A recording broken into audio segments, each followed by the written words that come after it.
பணத்தை கேஷாக கட்டணும். ஜிஎஸ்டி கிடையாது, பிஎஸ்டி கிடையாது. மிஷினில் எண்ணி வாங்கிக்குவோம். ஒரு லோடு ஏறக்குறைய 2 லட்சம் ரூபா.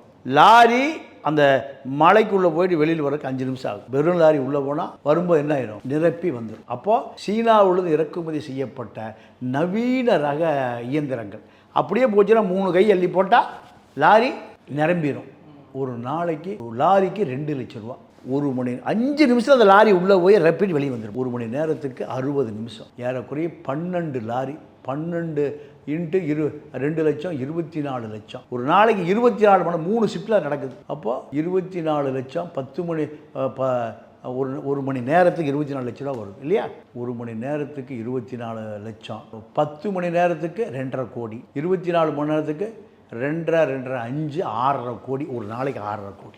6 கோடி போடுங்க. ஒரு நாளைக்கு 6 கோடி ரூபாய்க்கு ஜல்லி வியாபாரம் நடக்குது. ஒரு நாளைக்கு 6 கோடினா 10 நாளைக்கு 60 கோடி. 30 நாளைக்கு 180 200 கோடி ரூபாய். வருஷத்துக்கு 3000 கோடி ஒரு குவாரியில். இதெல்லாம் ரினியூவல் பண்ணுறதுக்கு எவ்வளோ கொடுக்கணும்? பல கோடி கொடுக்கணும். இது எதுக்கு எல்லாம் கொடுத்துட்டு நம்மளே கட்சியில் சேர்ந்துருவோம். எங்கள் மந்திரி ஆகிட்டா